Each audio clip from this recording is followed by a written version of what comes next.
il est dit que les Avot,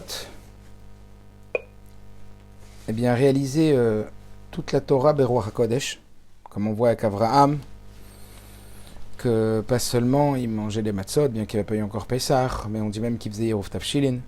Donc même les mitzvot midei Rabbanan, les mitzvot qui ont été instaurés par les Chachamim, bien plus tard, eh bien, étaient réalisés par les Avot,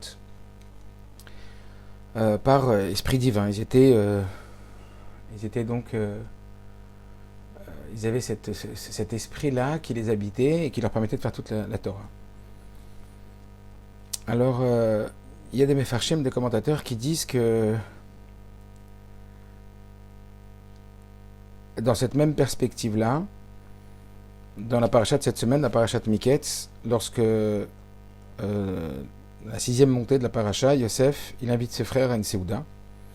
C'est lorsque, pour replacer un petit peu les événements dans leur contexte historique, Yosef oblige d'une certaine façon les frères de Yosef, alors qu'il ne s'est pas encore dévoilé à eux, à faire venir Binyamin, son petit frère.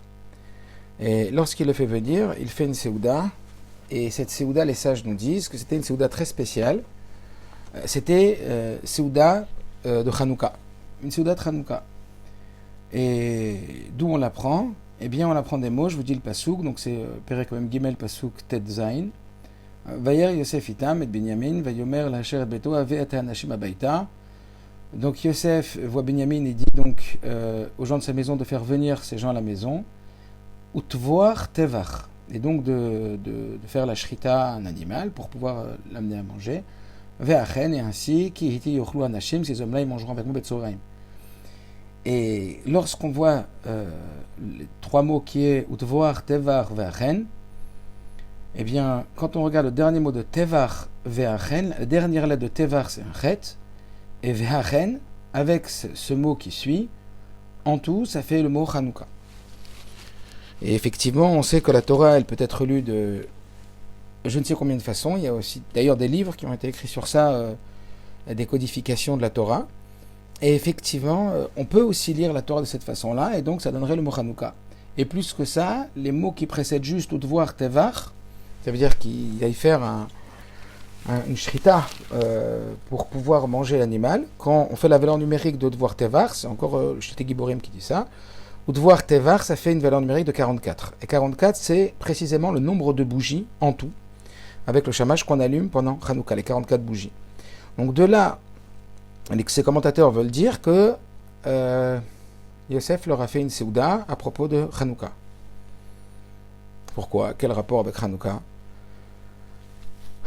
Alors en fait, vous le savez, les frères de Yosef ne reconnaissent pas Yosef.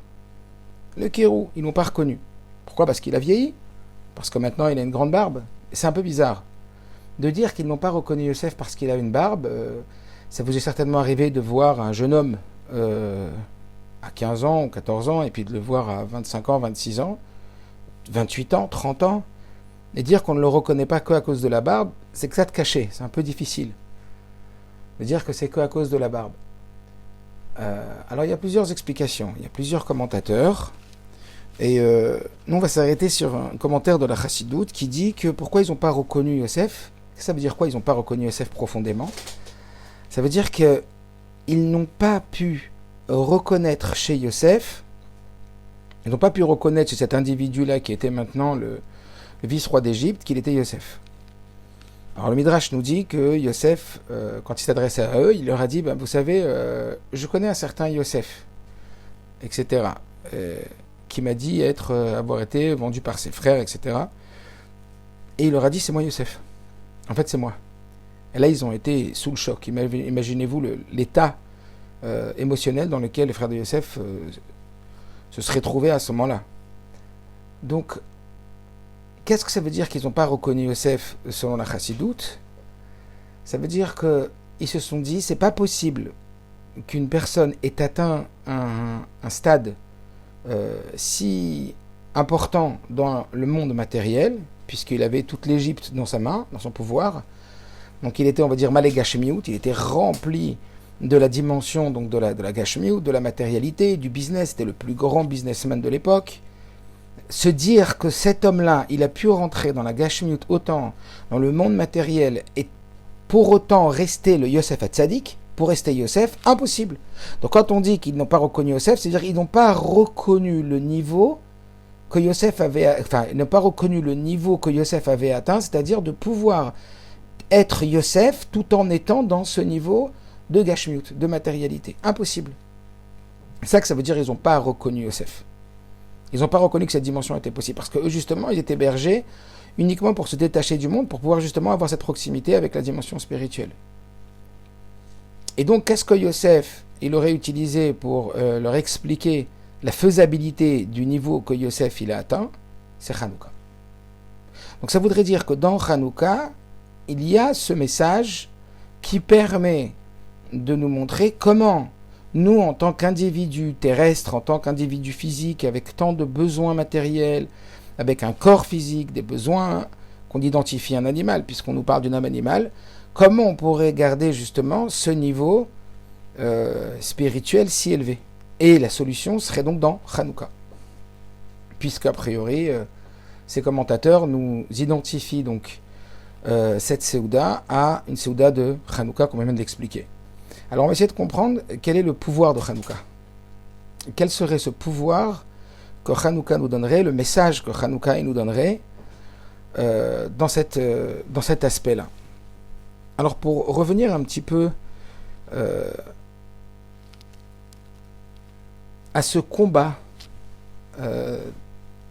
et à cette victoire de Hanouka, puisque Hanouka elle symbolise, vous le savez, il y a cette double victoire, la victoire tant sur l'ennemi physiquement que spirituellement.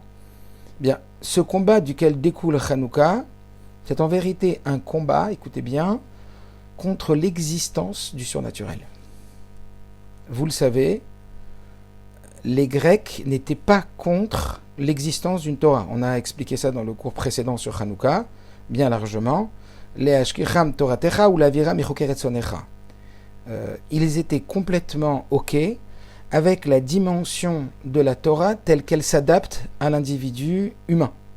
Et c'est la raison pour laquelle ils n'ont pas détruit, ils n'ont pas brûlé toutes les huiles lorsqu'ils sont rentrés dans le Beth Amikdash, parce qu'ils auraient pu détruire les huiles, ils auraient pu prendre toutes les huiles, les jeter, les casser, les mettre à la poubelle. Non, ils les ont ouverts, ils ont ouvert les fioles, hop, ils ont mis le doigt, ils ont mis des choses qui allaient impurifier toutes ces huiles.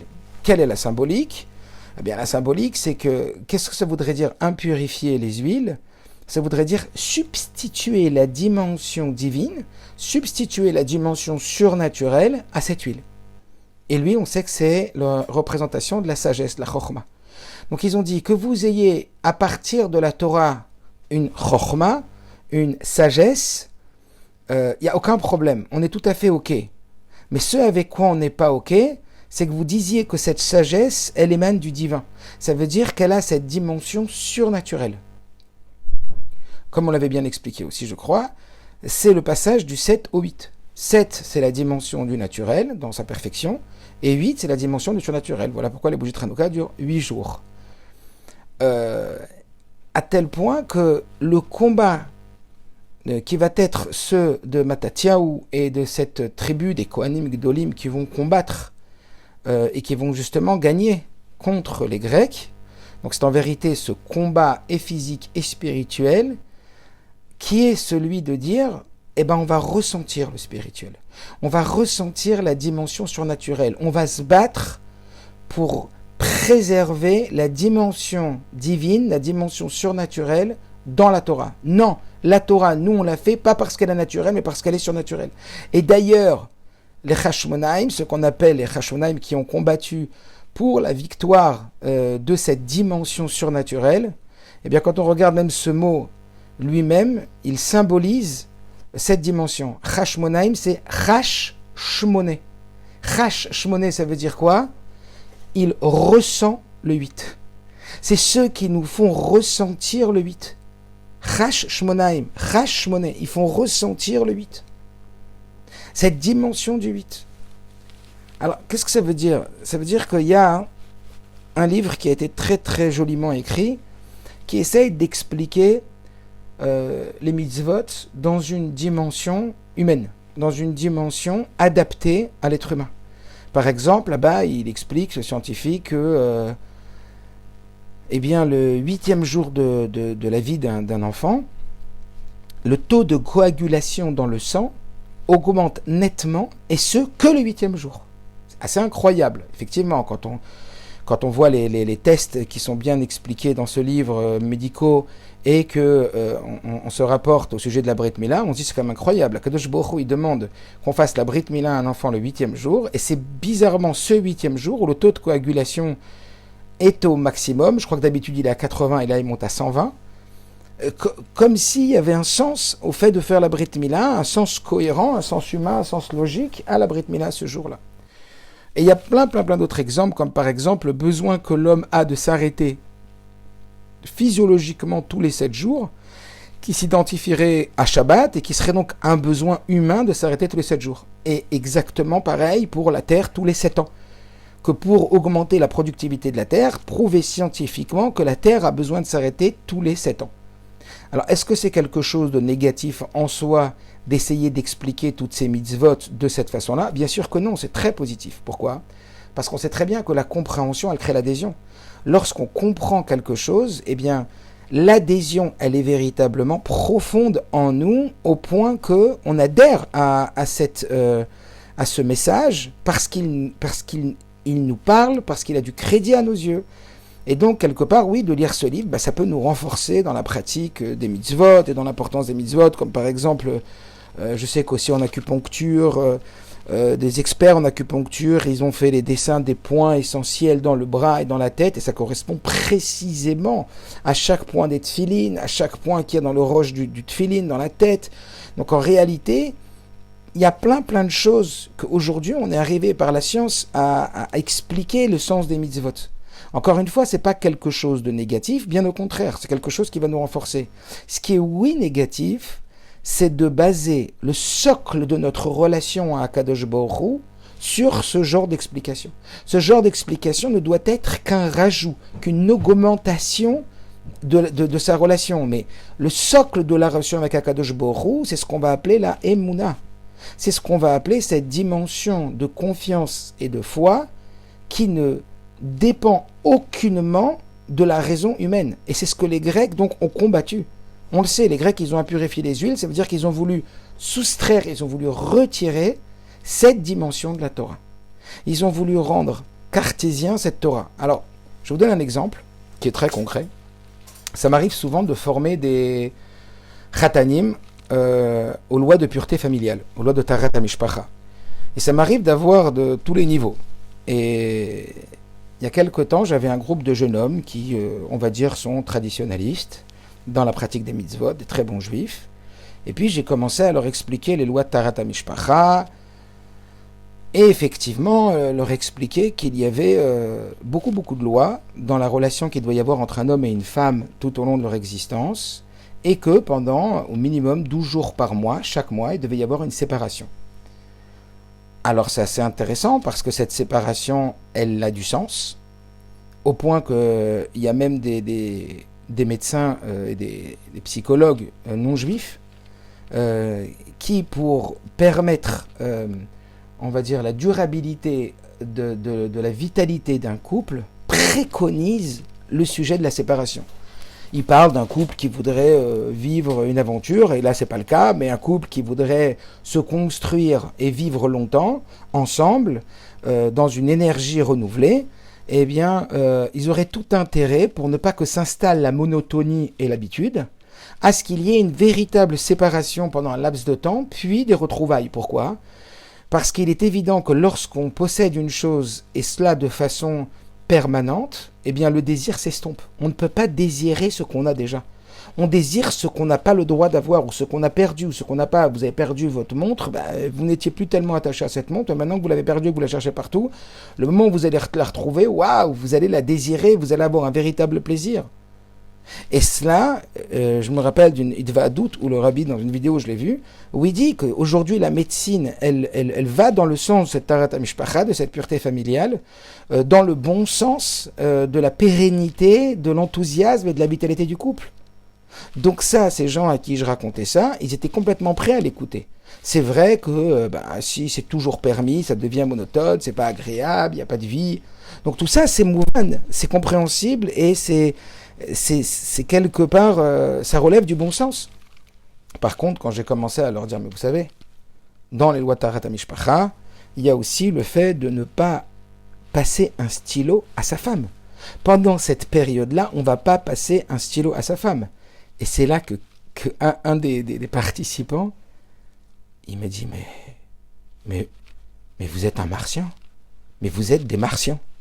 Il m'a dit ce mot, c'était choquant. Et tout le monde a rigolé. Il m'a dit quoi? Vous êtes en train de me dire que vous n'allez pas passer un stylo à votre femme? Alors je dis oui, on passe pas un stylo à sa femme. Et ça rentrait pas dans la tête. Je dis, si tu vas en vacances et que tu prends une chambre d'hôtel magnifique et que dans cette chambre d'hôtel, il n'y a qu'un lit qui fait 2,50 m et qui est hyper confortable avec un matelas hyper épais, hyper agréable, mais que ta femme, elle est nida, alors tu dois aller demander à l'accueil un lit pliable hyper pas forcément confortable et puis dormir dans ce lit avec 40 cm d'espace. Il me dit quoi? Il me dit, mais ça va, vous m'avez pris pour qui? On met 2 polochons, ça fait 40 cm. Alors ok, les 40 cm pour ne pas que le bras s'étende et qu'on risque de toucher son conjoint. Faut pas exagérer. Là, vous êtes vraiment complètement ahurissant, quoi. Vous êtes aberrant. Je suis chez les Martiens. Alors il regardait les autres, il dit, mais vous êtes d'accord avec moi ou pas? On est chez les Martiens, on n'est pas chez les Martiens? Je dis, oui, on est chez les Martiens. Et c'est ça qui combattait les Grecs. Les Grecs, ça rentrait pas, c'est les détails des mitzvot, le sens qui transcende la raison, ça rentrait pas. Et c'est ça qu'ils voulaient combattre.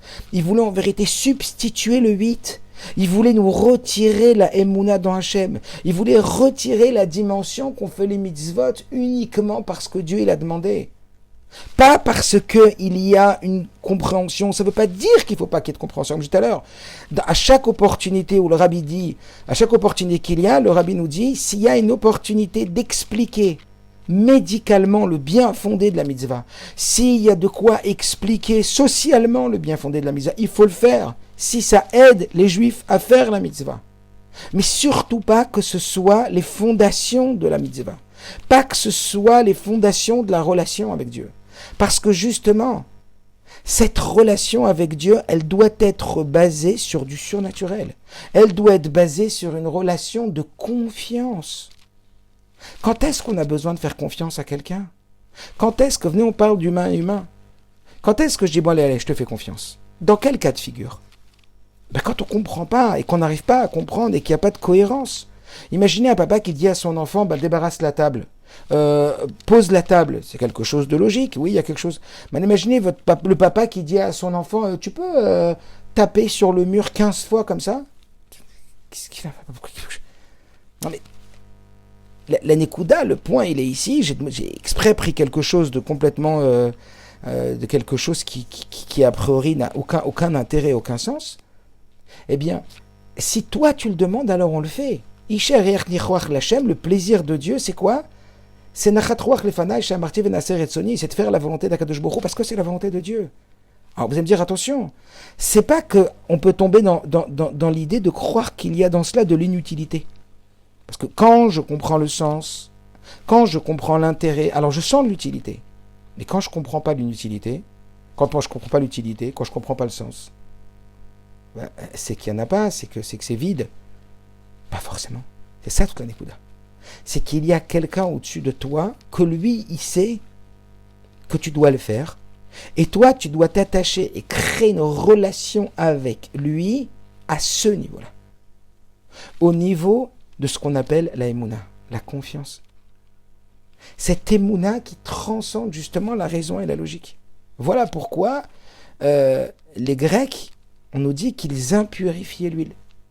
Ils ont retiré le surnaturel, la divinité, de la Chokhma, de la Torah.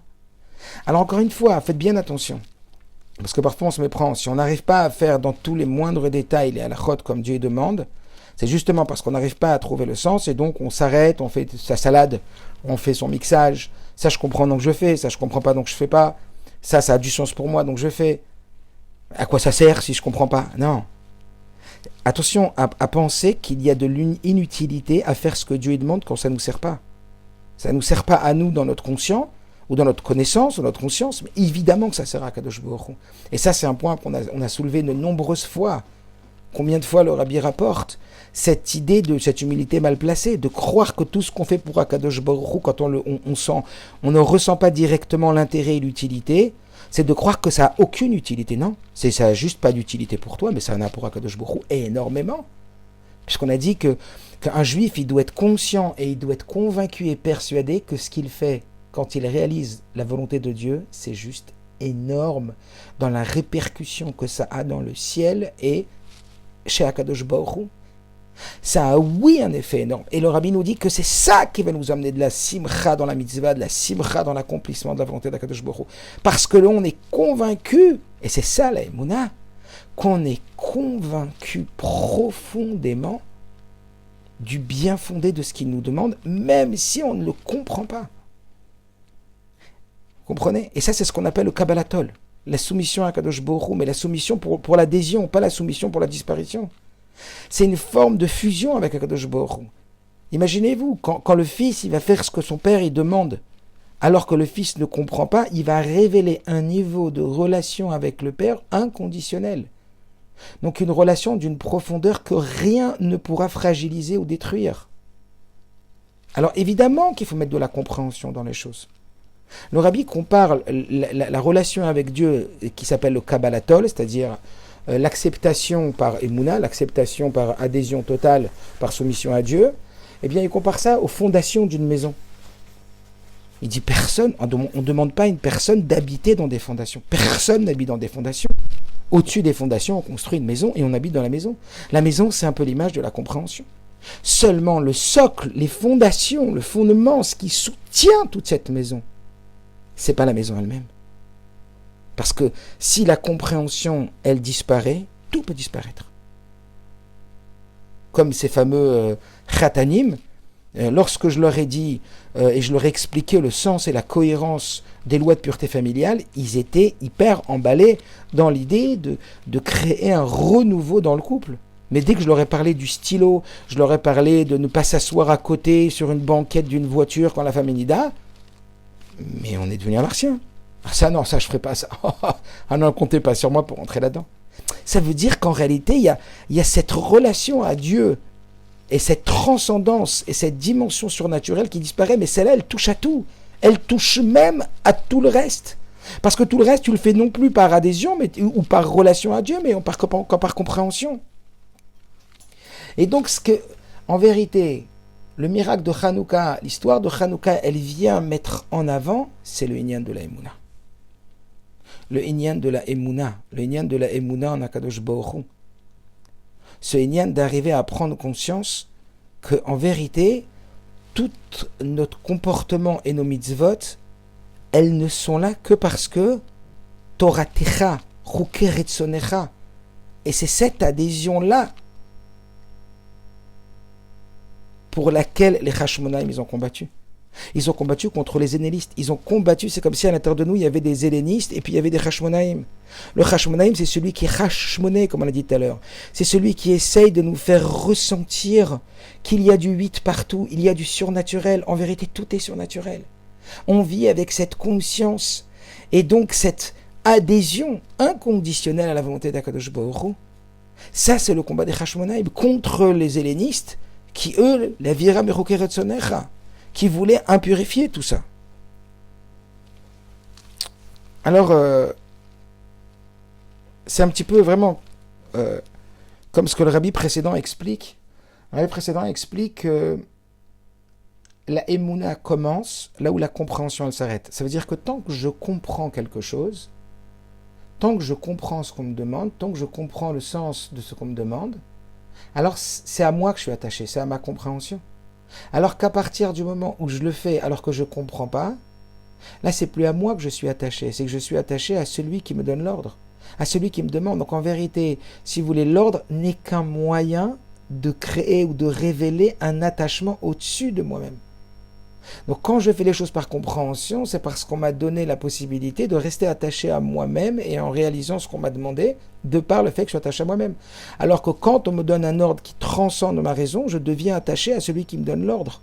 Et c'est pour ça que le mot mitzvah vient du mot tzifta vechibur. Le lien, la mitzvah est là pour créer un lien avec Akadosh Baruch Hu. Et ce lien, il se crée davka dans les mitzvot qu'on ne comprend pas, ou dans la dimension de la mitzvah, la part de la mitzvah qu'on a du mal à comprendre, qu'on a du mal à adhérer. Et c'est là qu'on peut dire, ouais, j'ai confiance en toi. Comme un médecin qui nous demande de faire quelque chose, comme, je sais pas, un professeur qui demande de faire quelque chose qui nous paraît pas du tout intelligent. Ben, si on a confiance en lui, et la révélation de sa confiance, ça va être d'y aller. J'ai confiance en toi. Vous comprenez ? C'est ça qu'on va chercher en vérité dans cette dimension de la Emouna. Maintenant, pour bien comprendre cette dimension-là de ce que ça va entraîner, cette Emouna-là. Qu'est-ce qu'elle va amener, cette Emouna-là ?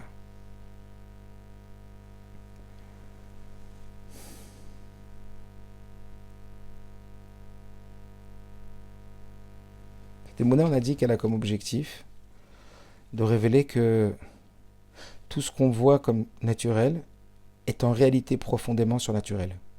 En d'autres mots, tout ce qu'on voit et tout ce qu'on a comme idée, ou tout ce qu'on a comme lecture que ça vient pas de Dieu, eh bien en vérité ça vient de Dieu. Tout vient de Dieu. Akol ze Hashem. C'est-à-dire pour ça qu'on dit c'est quoi la Emouna ? La définition de la Emouna, Akol min hashamayim. La Emouna c'est quoi ? Ça veut dire quoi avoir la Emouna ? Eh bien cette même dimension-là qui fait apparaître dans la mitzvah cette relation à Dieu au-delà du naturel, au-delà de la normalité, au-delà du possible, ben c'est que tout il vient d'Akadosh Baruch Hu. Akol min hashamayim. Comme on dit Akol min hashamayim, la Emouna chutz mirat shamayim. Tout il vient d'Akadosh Baruch Hu. Tout est Emouna. Et d'ailleurs, dans un mamar, dans une étude profonde, le rabbi demande pourquoi est-ce qu'on fait 8 jours de Hanouka et pas 7 jours. Puisqu'en réalité, il n'y a que 7 jours de miracle. On a trouvé cette fiole qui devait durer un jour, et puis sauf elle a duré 8 jours. Donc en vérité, le miracle n'a eu lieu que pendant 7 jours, donc on aurait dû faire 7 jours. Alors il y a plein de réponses, et le rabbi répond à toutes ces réponses en disant que même si on dit que l'huile n'a brûlé que d'un 8e chaque jour, ou que ils n'ont mis que 1/8 d'huile, etc., etc., il n'empêche qu'il y avait besoin que de 7 jours de miracle. Donc normalement, on aurait dû fêter que 7 jours de miracle et pas 8. Et toute la raison pour laquelle on fête 8 jours de Hanouka, comme Beth Shammai le dit dans la Gemara, Keneget Pareachag, par rapport à la fête de Sukkot. Que pendant la fête de Sukkot, on amène des sacrifices chaque jour, mais en diminuant chaque jour. Et c'est pour ça que Beth Shammai pense qu'on doit allumer en diminuant. En tout état de cause, l'idée de la fête de Hanouka est complètement liée avec la fête de Sukkot. Pourquoi ? Le rabbi nous explique, eh bien parce que, en vérité, c'est quoi l'objectif de la fête de Hanouka ? L'objectif de la fête de Hanouka, c'est d'arriver à cette conscience que tout y vient d'Akadosh Baruch Hu. En quoi ? Eh bien, vous savez que les bougies de Hanouka, on doit les allumer à partir du coucher du soleil, ce qu'on appelle Ashkiat Hachama. Et pourquoi ? Alors que la menorah, on l'allume. Normalement, on l'allumait la menorah dans le Beth Amikdash, dans le temple, on l'allumait à Plag HaMincha, c'est-à-dire dans l'après-midi. Pourquoi modifier l'horaire de l'allumage ? Eh bien, parce qu'on nous dit que Dafka, précisément Hanouka, doit être allumé au moment de ce qu'on appelle Shkiat HaChama, le coucher du soleil. Ça veut dire que le but de Hanouka, c'est de coucher le soleil. Ça veut dire quoi, coucher le soleil ? Et il va dire que c'est le même principe que Sukkot. Puisque pendant la fête de Sukkot, ce qu'on nous demande, c'est de résider dans une souka. Et une souka n'est kshera, elle est kachère, que lorsque tselata meruba mechamata, lorsqu'il y a plus d'ombre que de soleil. La même idée, diminuer l'intensité du soleil. Sukkot, c'est tselata meruba mechamata. S'il y a une souka où il y a plus de soleil que d'ombre, la souka n'est pas kshera. Il faut qu'il y ait plus d'ombre que de soleil. Hanouka, il faut qu'on couche le soleil. Donc c'est la même idée de faire coucher le soleil. Qu'est-ce que ça veut dire coucher le soleil ? En quoi ici on est en train de nous dire que non seulement Hanouka il dure 8 jours que parce qu'il ressemble à Sukkot et que la fête de Hanouka on doit l'allumer la bougie au moment du coucher du soleil comme les fêtes de Sukkot, de la Souka, eh bien parce que qui est le soleil en vérité ? On ne parle pas du soleil lui-même, on parle du système solaire. on parle du cycle de toute l'astrologie. Et qu'est-ce qu'on veut, ça veut dire ça? On dit qu'Antiochus, il se prosternait au soleil. Ça veut dire quoi? Ça veut dire qu'il avait l'idée que l'intermédiaire avait un pouvoir. Que l'intermédiaire par lequel Dieu y passe pour donner l'influence à l'homme a un certain pouvoir. Et toute l'idée de Hanouka, c'est de substituer le pouvoir de l'intermédiaire et de le redonner à Kadosh Baruch Hu. De la même façon, la Souka a comme objectif de nous rappeler que la seule protection que nous avons est une protection divine. C'est la raison pour laquelle le Rabbi nous explique que qu'est-ce que ça veut dire aujourd'hui de se prosterner au soleil? C'est de se faire du tracas et des soucis dans les sujets de la Parnassa. Le Rabbi nous dit que quand on se fait du tracas et des soucis, tirdot vedaagot beinyane à Parnassa, quand on s'angoisse, on stresse, est-ce que je vais gagner, regarde ce travail, est-ce que le client il va acheter, est-ce qu'il va pas acheter, qu'est-ce qui va se passer? Le Rabbi dit dans une génération, c'est ça, se prosterner au soleil. C'est plier sa tête, ça veut dire rentrer son sechel, rentrer sa logique, dans l'idée que c'est ton travail qui te nourrit, alors qu'en vérité, c'est Dieu qui te nourrit. Alors qu'en vérité, Uzan et Akol. C'est Akadosh Baruch Hu qui te donne la parnassa.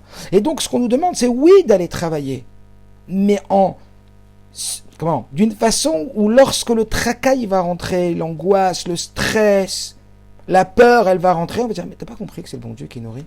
Et toi, t'as demandé d'aller faire un kéli. Toi, il t'a demandé d'aller faire le travail par l'intermédiaire. Mais la secrétaire, l'intermédiaire, elle y est pour rien. Encore une fois, ne crois pas que Dieu il est plus puissant que les autres, mais que ton voisin il est aussi puissant.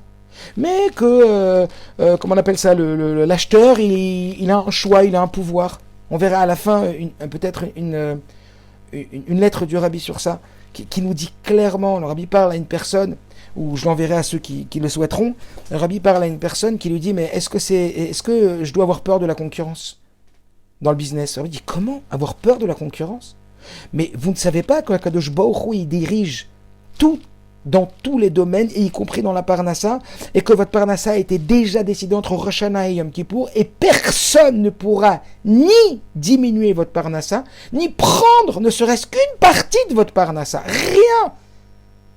Renforcez votre Emouna et renforcez votre Simcha, puisque le Zohar il dit que lorsqu'on se réjouit et qu'on amène de la lumière ici-bas, ça entraîne que dans le ciel on nous rajoute de la lumière et de la joie d'en haut. Donc clairement, l'idée de Hanouka, c'est de dissiper ces nuages qui nous amènent à penser et à croire.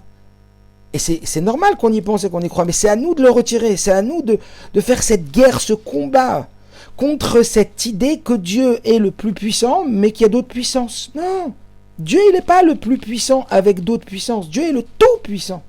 Il n'y a pas une autre puissance que Dieu. Il n'y a pas de naturel, tout est surnaturel. Dieu, il a créé le naturel.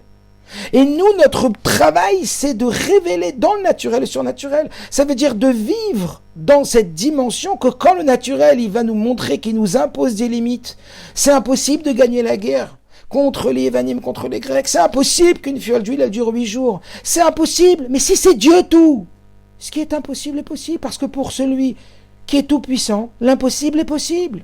Et à nous, c'est ça que Dieu attend de nous, à nous d'aller travailler pour s'en convaincre, à nous d'aller travailler pour le vivre, à nous d'aller travailler intérieurement et après le vivre extérieurement dans cette dimension de cette émouna.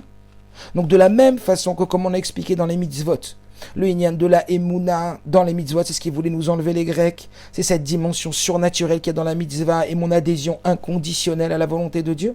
De la même façon, ça vient s'habiller maintenant dans cette émouna dont on est en train de parler, que la émouna, c'est qu'à kol min hashamayim.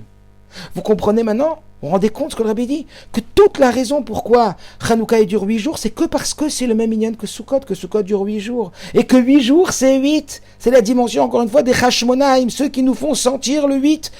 Hashmoné, celui qui nous fait sentir le surnaturel. C'est-à-dire que notre travail, c'est d'aller révéler ce surnaturel dans le naturel et de vivre selon ses contingences. Bien quand nous sommes rimalanais, c'est qu'on doit aller par le naturel, parce que ce que Dieu il veut, c'est qu'on révèle le surnaturel dans le naturel, et pas qu'on doive rompre avec le naturel. Donc cette idée-là, comment elle va s'exprimer?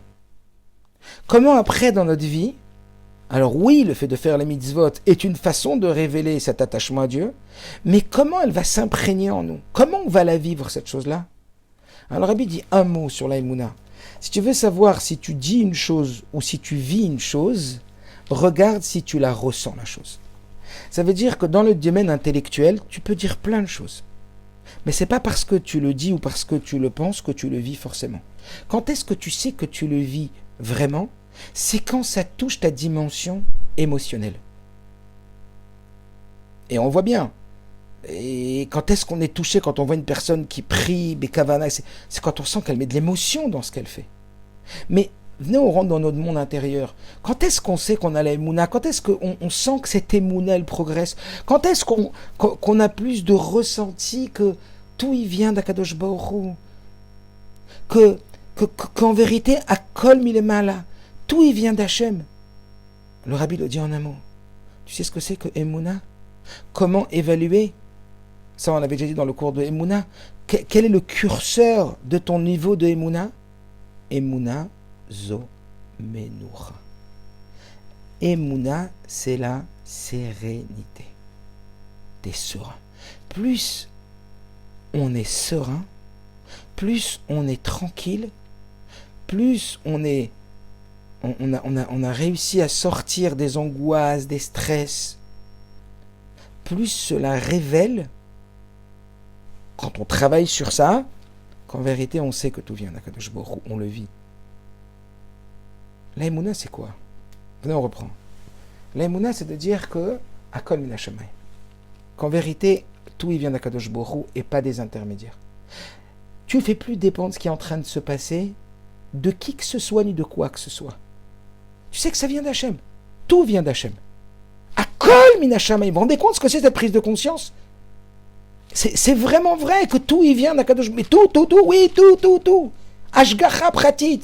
Cette dimension de la providence divine qui gère tout. Akadosh Baruch Hu pour chaque individu dans les moindres détails. C'est ce que nous explique le Baal Shem Tov avec le Rabbi nous ramène tellement de fois sur cette dimension de l'Ashgacha pratit que même une feuille qui tombe d'un arbre, ce mouvement de la feuille, vous connaissez. Ça veut dire que cette émouna, elle va nous pénétrer au point de modifier notre état émotionnel. Pourquoi? Parce que tu sais que tout y vient d'Hachem.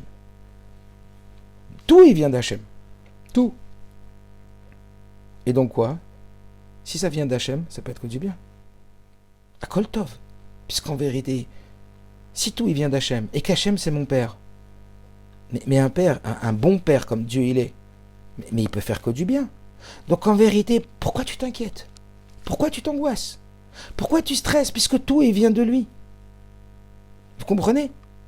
Donc, si tu dis que ça dépend ce qui t'arrive, que ça devient de la teva, c'est naturel ce qui t'arrive, c'est un phénomène naturel, ou que ça vient, comme on l'a dit tout à l'heure, du soleil, ou que ça vient du mazal, des kochavim, ça vient du système, comme on l'a dit tout à l'heure, vous vous rappelez, c'est prosterné, nous on doit faire coucher le soleil, coucher le système que, ouais, l'astrologie, je sais pas quoi, les systèmes, non, nous on sait qu'en vérité, tout y vient d'Akadosh Baruch Hu.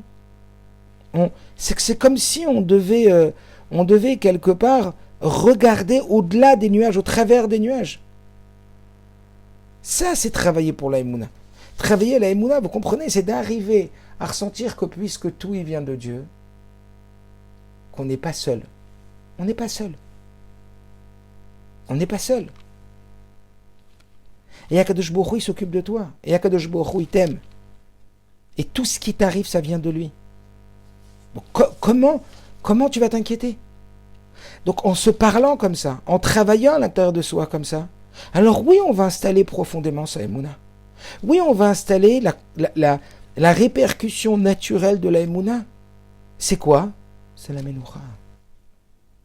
On va retirer les tracas, on va retirer l'inquiétude, on va retirer l'angoisse. Vous comprenez? Alors, ce qu'on a dit tout à l'heure sur la Emouna, comme la mitzvot, l'homme est vide, on ne comprend pas, on ne sait pas, et on ne voit pas, on ne voit même pas que c'est du bien, on voit le contraire du bien. Mais enra yored milemala, il n'y a pas du mal qui vient d'en haut. Donc quelque part, qu'est-ce qu'on va dire? Même si on ne comprend pas, même si on ne voit pas, et même si, c'est-à-dire, on ne sait pas pourquoi, mais si on sait que ça vient de lui, c'est sûr que c'est du bien. Donc pourquoi je m'inquiète? Et si je m'inquiète, c'est que je crois que ça vient pas de lui. Est-ce que vous comprenez? Donc l'idée ici, c'est de décider de commencer à se poser et se poser des vraies questions.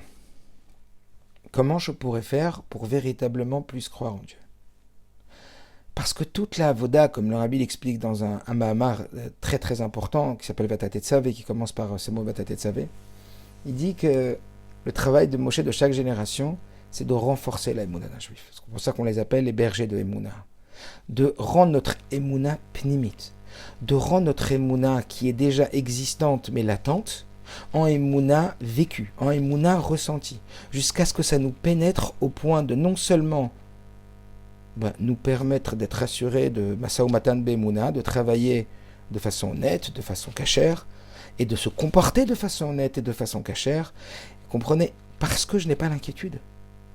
Je dois faire mon kéli, mais je sais que tout vient de Dieu. Est-ce que les animaux ils s'inquiètent pour manger? Donc, en vérité, si tu crois vraiment en Dieu, ou plus tu crois vraiment en Dieu, plus va s'installer la sérénité. Je ne sais pas si vous la ressentez maintenant. Mais quand on y réfléchit, vraiment, si on sait que ça vient d'Akadosh Baruch Hu et on sait que Dieu il fait tout pour notre bien et qu'il nous aime comme un père, donc à Kol Milemala, et ça veut dire que Kol Maché Ose, ou Ose Letovatra, tout ce qu'il fait c'est pour ton bien, comme des fois un père il peut faire, ou nous même les parents, on peut des fois faire des choses vis-à-vis de nos enfants et nos enfants ils comprennent pas que c'est pour leur bien. Mais est-ce qu'on, à part que nous on est limité et que des fois effectivement on fait des choses qui sont pas top parce qu'on n'est pas parfait, mais Dieu il est parfait lui. Donc imagine des parents parfaits, ils peuvent faire des choses que pour leurs enfants. Mais ça ne veut pas dire que les enfants ils vont toujours ressentir au moment où les parents ils font que c'est vraiment pour le bien de l'enfant, mais en vérité c'est pour le bien. Et la Emouna c'est ça, c'est que quand on ne comprend pas l'intérêt ou qu'on ne comprend pas la validité de ce que le père il va faire pour l'enfant, mais quand nous on sait que tout il vient de notre père et qu'il n'y a rien, aucune force qui peut s'opposer, qu'il n'y a aucune décision, aucune nature, aucune tierce personne qui peut avoir d'effet sur nous si ce n'est que la décision de Dieu et que Dieu c'est mon père et qui m'aime quoi qu'il arrive et que tout ce qu'il fait c'est pour mon bien, forcément ça va m'amener de plus en plus à un sentiment de Ménoura. Voilà pourquoi le Rabbi dit que quand on sait que Kol Mina Shamaim, Emuna Zo Ménoura. Alors attention, n'allons pas interpréter, parce qu'après ça peut être un danger, n'allons pas interpréter que la Emuna, elle va nous plonger dans l'inactivité. Elle va nous plonger dans la fatalité. Bon, voilà, Kol Maché Koré, tout ce qui m'arrive, Zem il est malin, Kadosh Baruch Hu il voulait, donc voilà, fatalité. J'accepte, alors oui, c'est pour mon bien, je comprends pas, ou je comprends, tant mieux, quand je comprends, on peut penser que, voilà, la Emouna, elle peut nous conduire à une inactivité, à une non-réactivité, à une fatalité. Tout le contraire. C'est Dafka, tout le contraire. Elle nous pousse à réagir, cette Emouna. Et on va le voir. Elle nous pousse à reprendre notre pouvoir face à une situation. Asher bara Elokim la sot, que Dieu il a créé le monde pour qu'on fasse. Ça veut dire quoi? Les taken pour qu'on répare. Ça veut dire que Dieu il est en attente de nous dans cette situation. Et c'est que quand on a cette émouna que justement on ne va pas sombrer dans la mauvaise lecture. Ah, Dieu il m'aime pas. Ah, t'as vu ce qui m'arrive. Ah, Dieu il n'existe pas. Ah, t'as vu pourquoi moi je fais ça, il m'arrive ça, etc., etc. Le désespoir, le youch, la dépression, le stress, la peur, c'est tout le contraire. Mishema minu mefachet, combien de fois on répète ça. Ça veut dire que, au contraire, c'est que, en vérité, si je comprends que tout il vient de Dieu et que tout il vient de Dieu pour mon bien, donc quand je suis dans une situation et que j'ai réussi à interpréter que c'est pour mon bien, alors je décide de tout faire pour en faire du bien. Ou plutôt, je décide, et j'ai fait exprès de me tromper, je décide de tout faire pour y révéler le bien. Forcément, il y a du bien dans ça. À moi de savoir saisir cette situation, appeler ça cette opportunité, mais à moi d'aller sortir cette lumière de cette obscurité. À moi d'aller chercher comment je pourrais l'utiliser en bien, cette situation, pour pouvoir, en vérité, y révéler du bien. Mais ça, c'est pourquoi? C'est parce que j'ai pas oublié que dans le 7, il y a du 8. J'ai pas oublié que partout, je vois du 7, en vérité, c'est que du 8. Rashmoné. L'histoire de Hanouka, c'est que dans l'obscurité totale du Beth Amikdash, il y a une fiole. Cette fiole, elle va permettre de ramener cette lumière et de raviver. C'est une lumière encore plus forte, la lumière de 8. par cette émouna, c'est qu'en vérité, dans chaque chose, je vais chercher comment faire de la lumière. Et une lumière encore plus forte. De cette obscurité, je vais en transformer de la lumière, comme on sait. Itaron ha'ora min ha'chosher, comme la Chassidut elle dit, de la supériorité. La supériorité de la lumière, elle viendra uniquement d'obscurité. Ça veut dire que d'une situation où on voyait pas, mais on va décider d'avoir de l'émouna. Et avoir de l'émouna, c'est décider que ça vient de Dieu. Et si je décide que ça vient de Dieu, c'est décider que ça vient pour mon bien. Et si ça vient pour mon bien, je vais me poser la question, comment je pourrais faire pour révéler ce bien qui est dans ça? Je ne vais plus rester dans l'inactivité, dans la passivité, dans la fatalité. Je vais être au contraire dans le rôle que Dieu me donne. Le rôle, c'est comment maintenant je pourrais d'abord montrer à Kadosh Baruch Hu que je suis Ma'amin, c'est-à-dire que je sais que ça vient de toi. Et je sais que c'est pour mon bien. Et je décide de chercher comment je pourrais révéler, pas seulement comment je pourrais en faire du bien, mais comment je pourrais révéler le bien qu'il y a là-dedans. D'abord et avant tout, je suis tranquille, je suis serein, je sais que ça vient de toi, tout est pour le bien. Maintenant, on peut commencer à comprendre pourquoi est-ce que Yosef il a fait une Seudat Hanouka à ses frères. Vous vous rappelez tout à l'heure, on a dit que c'était la Seudat Hanouka? Parce qu'en vérité, comment il a tenu Yosef? Venez, on réfléchit 2 secondes. Mettons-nous quelques secondes à la place de Yosef. Je sais que vous connaissez l'histoire. Vendu par ses frères à 17 ans à des Ishmaélim. C'est très très dur. Imaginez-vous à 17 ans se retrouver esclave. À 17 ans, comment il n'a pas sombré dans une dépression aujourd'hui? Pour moins que ça, on sombre dans des dépressions terribles, on perd courage, on perd espoir. Comment garder la émouna qu'en vérité c'est pour son bien? Qu'est-ce qui se passe? Est-ce que vous comprenez? Yosef, il tombe pas en dépression. Plus que ça, quand il va être accusé à tort et prendre 12 ans de prison, comment? Qu'est-ce qu'il fait? Qu'est-ce qui fait que Yosef y tient? Ça, c'est Hanouka. Hanouka, c'est que Yosef, il a dit, j'ai jamais perdu confiance en Dieu. J'ai jamais perdu la émouna. J'ai toujours été dans la sérénité. Cette sérénité que je savais que ça vient d'Akadosh Baruch Hu. Et c'est ce qu'il va dire à ses frères. Quand il va se révéler à ses frères et qu'après, Yaakov, il va passer par l'enterrement, etc. Alors oui, il n'y a pas eu d'enterrement, mais quand même, il y a eu un soi-disant enterrement. Et bien après l'enterrement, les frères de Yosef, ils vont dire à Yosef, ils vont dire à Yosef, tu sais papa, il nous a dit, faut pas que tu nous en veuilles, faut pas que tu nous en veuilles pour ce qui s'est passé, il veut pas du tout que tu te fâches avec nous, ils avaient tellement peur. Ils se sont dit peut-être que Yosef il a rien fait parce que Yaakov était en vie, maintenant qu'il est plus en vie, waouh, il va se venger. Yosef dit, vous n'avez pas compris, mais vous n'avez pas de quoi avoir peur, je sais que tout vient de lui. Il n'y a que lui, c'est ça qui m'a tenu. Je sais qu'il n'y a que lui, je sais qu'il y a, vous comprenez? Je sais que tout il vient d'Akadosh Baruch Hu. Cette émouna, ça veut dire au-delà de tout ce qui m'est arrivé, je sais que ça vient d'Akadosh Baruch Hu. Donc si ça vient de Dieu, hop, la machine de la émouna, j'ai confiance en lui. Et même si je ne comprends pas, et justement quand je ne comprends pas ce qui m'arrive, je garde confiance en lui. Je sais que c'est pour m'amener à quelque chose de meilleur.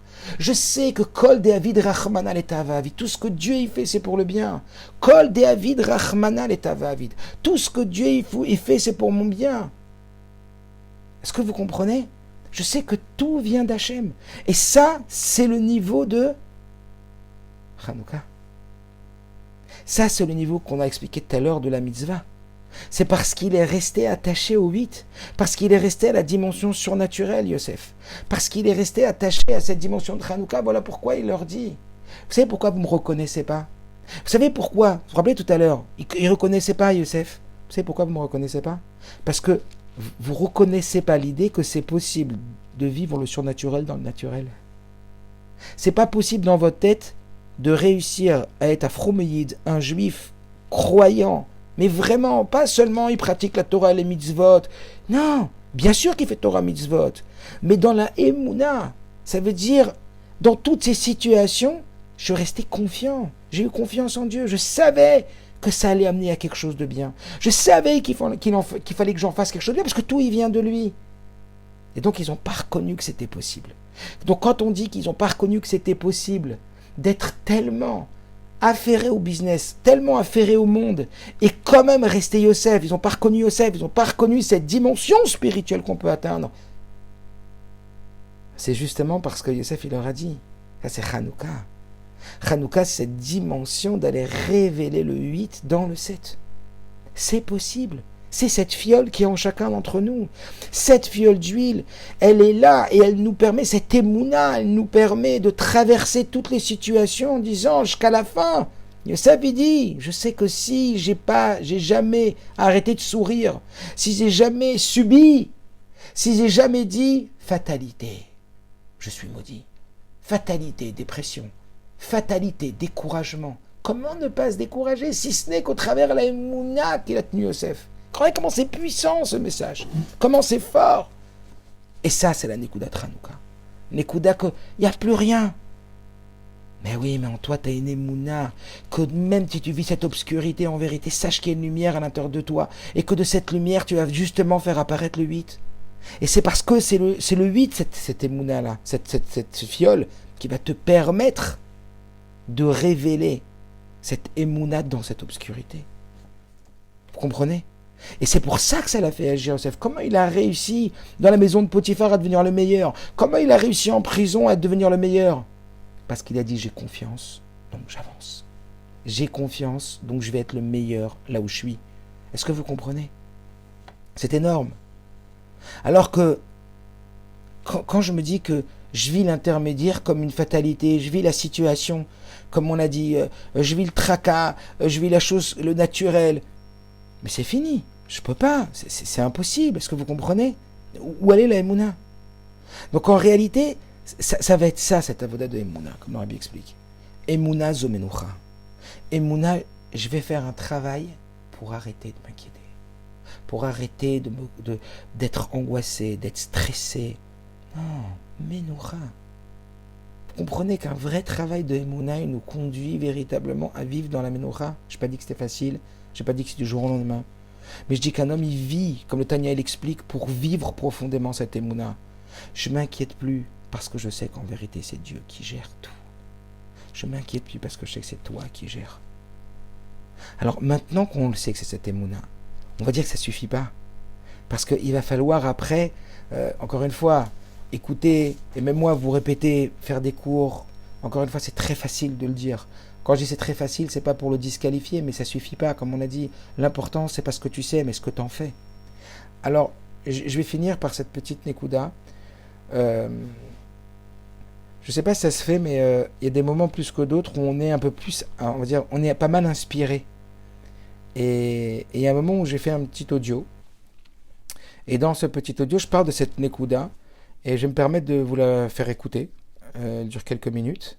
Parce qu'elle va reprendre un petit peu tout ce qu'on a dit, et je ferai un petit sikoum après, une petite conclusion sur cette Nekuda qu'on a vue ce soir.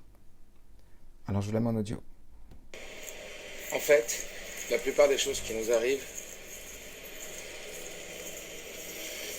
ne comptent qu'au travers ce qu'on décide d'en faire. Décider, c'est un domaine dans lequel on a du pouvoir. Parce qu'il arrive parfois des situations qui ne nous paraissent pas être bénéfiques, eh bien le pouvoir que l'on a vis-à-vis de ces situations, c'est de décider ce qu'on en fait. Décider d'en faire une opportunité. Une personne qui se fait renvoyer de son travail, et peut ou la vivre comme un cauchemar, décide d'en faire une opportunité. De enfin faire ce qu'il voulait faire et qu'il n'arrivait pas à faire et à se lancer. Et ça dans chaque domaine.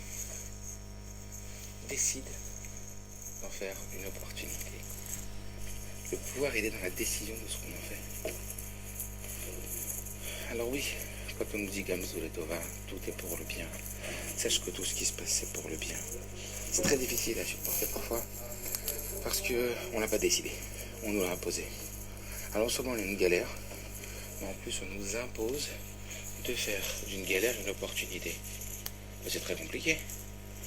Parce qu'à partir du moment où c'est imposé, non seulement c'est une galère, mais en plus on ne respecte pas le sentiment de galère qu'on a à l'intérieur de nous. En plus, résultat de tes galères. On a vu ça. Alors qu'en réalité, ce qu'on nous demande, ce que Dieu nous demande, c'est de nous inspirer au travers de Gamzou le Tova, ce col David, David, tout ce que Dieu fait c'est pour le bien, et t'apprendre comment, non seulement il est bénéfique pour toi de prendre cette chose-là, mais encore plus fort que ça. Parce que cela pour s'inscrire dans une dimension qui n'est pas apparaître Dieu, c'est une dimension de réflexion positive. Mais en vérité, on t'apprend que c'est comme ça pour de vrai. Pour de vrai, c'est comme ça. Pour de vrai, l'obscurité a été créée par la lumière. Pour de vrai, la supériorité de la lumière et des ténèbres. Pour de vrai, chaque difficulté est en vérité créée par Dieu pour une opportunité. Il n'y a pas de mal qui vient d'en haut.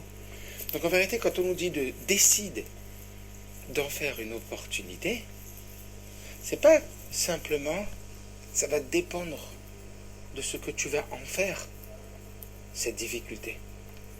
C'est qu'en réalité, parce que là c'est déjà un niveau, décide d'en faire une opportunité. C'est déjà un niveau, réfléchissez. Décide d'en faire une opportunité. Et si je décidais que ce retard ce matin au travail, et si je décidais que cet employé qui vient en retard aujourd'hui, et si je décidais que ce client qui va planter, si je décidais d'en faire une opportunité, pour faire quelque chose que j'aurais jamais fait. Ou alors, si quelqu'un te parle mal et te fait un affront, décide d'en faire une opportunité. Comment? Après on va réfléchir pour réaffirmer par exemple une valeur qui viendrait de l'intérieur, pas de l'extérieur. Réaffirmer son estime de soi à l'intérieur. Savoir que je ne vaux pas ce qu'il me dit, mais je vaux ce que moi je pense, ou ce que Dieu pense de moi. Vous comprenez? Mais en vérité, il y a tellement de choses qu'en vérité, il peut se passer, et on pourrait donner combien d'exemples, peut-être qu'il faudrait en fait en donner. Peut-être qu'il faudrait que chacun il en cherche à l'intérieur de lui. Et qu'en réalité, il y a toujours moyen d'interpréter les événements qui nous arrivent et donc d'en faire une opportunité. Alors quand la Torah nous dit Gamzula Tova Kol David Achonat David, elle nous dit pas seulement que le fait d'en faire une opportunité, c'est ce que Dieu attend de nous. Mais Dieu il attend qu'on révèle que c'est une opportunité. Ça veut dire qu'en réalité, sache que le travail que tu vas faire, et il ne faut pas qu'on te l'impose, il faut que tu le décides. Ce travail-là, de décider d'en faire une opportunité, c'est non seulement celui qui va être extrêmement bénéfique, donc pas seulement il va te sortir du côté perdant, mais il va te mettre du côté gagnant, mais plus que ça, c'est parce qu'en vrai, la vérité profonde, la vérité divine, la vraie vérité, si on peut dire ainsi, c'est que ça a été fait que pour que tu grandisses, que pour qu'en réalité, ça soit quelque chose de bénéfique pour toi. Voilà un peu peut-être une idée. Comment ne pas subir, mais vivre. C'est très très fort, c'est très très fort parce que beaucoup de notre pouvoir est atrophié par l'idée qu'on n'a pas ce pouvoir-là. Et en prenant conscience, en réfléchissant, en méditant véritablement, et en essayant et en répétant, parce qu'encore une fois, c'est la répétition qui crée la transformation, c'est la pratique qui nous amène à la maîtrise. En pratiquant, entre guillemets, cette gymnastique intellectuelle et émotionnelle, alors ça y est, on rentre dans une autre dimension. Voilà, c'était ça la Nekuda, et peut-être la Nekuda par laquelle je vais finir. Il y a une jeune fille qui m'a appelé juste avant le cours. Elle était complètement perturbée, il y a de quoi la vérité. Elle m'a dit qu'hier elle a pris le métro et qu'il y a quelqu'un qui s'est senti mal, elle s'est arrêtée. Quand elle a vu cette personne qui est tombée comme ça, elle a vu que personne s'est arrêté, mais elle s'est arrêtée. Elle a vu que cette personne avait beaucoup de mal à respirer. Et bon, elle a vu que c'était très très difficile. Elle l'a pris, elle a mis sa tête sur ses jambes. Elle a tenu la main et elle a appelé tout de suite les pompiers, etc. Le temps qu'ils arrivent, c'était un peu compliqué. Et elle m'appelait, elle était complètement paniquée. Elle m'a dit ça m'est arrivé ça, je ne sais pas comment aujourd'hui je dois l'interpréter. J'ai l'impression de peut-être avoir mal fait, de ne pas avoir appelé les pompiers assez tôt, etc. Bon, et ce que je lui ai expliqué, c'est qu'en fonction de l'interprétation qu'elle allait avoir, de savoir que en vérité tout ça, ça venait pour quelque chose de bénéfique, eh bien ça pouvait complètement transformer ce qu'elle allait en faire. Alors je ne rentre pas dans les détails de cette histoire et combien d'autres histoires on pourrait tous raconter, mais en vérité vous comprenez que notre vie elle ne dépend pas de ce qui nous arrive tant qu'elle dépend de l'interprétation qu'on fait des choses qui nous arrivent. Et l'interprétation c'est nos pensées, et nos pensées on a un libre arbitre dessus. Qu'est-ce qu'on va en faire? Alors vous allez me dire c'est complètement subjectif. Oui, sauf que quand on a la Emouna et qu'on sait que tout vient de Dieu, et que puisque comme on a dit tout vient de Dieu, c'est pour notre bien. Donc à nous de chercher le bien qui est dans chaque chose, à nous de révéler ce bien qui est dans chaque chose. C'est ça la Emouna. et d'aller l'utiliser. Et c'est ça qui nous rend acteurs. C'est ça qui nous permet après de passer à l'acte et de faire des choses où on a, oui, du pouvoir de changer les choses. Oui, du pouvoir de se dire qu'est-ce qu'on va en faire maintenant. De cette fiole d'huile-là. C'est celle-là qui va conduire à cette dimension du 8. Comprendre que tout vient de Dieu, comme on a dit tout à l'heure. Hanouka, c'est Sukkot. C'est la dimension que tout y vient d'Akadosh Baruch Hu. Et donc si tout y vient d'Akadosh Baruch Hu, c'est que pour révéler le bien qu'il y a dans chaque chose. Et comme le Rabbi nous dit, la Géoula Metit Vashlema, c'est ça. C'est qu'on va voir que Varo Kolbasar Kipi Hashem Diber, que tout est Akadosh Baruch Hu. Donc en vérité, tout est que bien. Mais à nous d'aller aujourd'hui chercher ce bien. Et comment on va le chercher quand on décide? On décide de l'interpréter et de dire comment je pourrais voir le bien qu'il y a dans la chose. Ça veut dire comment je pourrais l'utiliser dans du bien. Et c'est ce qu'il a fait Yosef. Et c'est ça Hanouka. On supprime l'intermédiaire. J'arrête de voir ce qui se passe. Je vois le 8 qui est dans le 7. Alors que Merci Hachem, ces idées, elles puissent nous inspirer. Toutes ces idées qu'on a émises ce soir. Et véritablement, encore une fois, n'oubliez pas, le Icar, l'essentiel, c'est la répétition, se poser les bonnes questions, se demander dans chaque situation comment je pourrais l'utiliser en bien, puisqu'en vérité, la vérité, c'est que c'est du bien. Comment je pourrais faire? Et ça, c'est de la Emouna. Et cette Emouna-là, elle va nous amener à cette sérénité de dire, mais puisque Kol Mina Shamayim, tout y vient d'Akadosh Baruch Hu. Pourquoi tu t'inquiètes? Des bonnes nouvelles. Et qu'on reçoive Mashiach très très vite. Demain la 8e bougie de Hanouka, Zot Hanouka, comme on sait que 8 c'est lié avec Mashiach, et qu'on soit zoré donc de voir le Rabbi très très vite avec le Beth Amikdash Hashlishi. Erev Tov.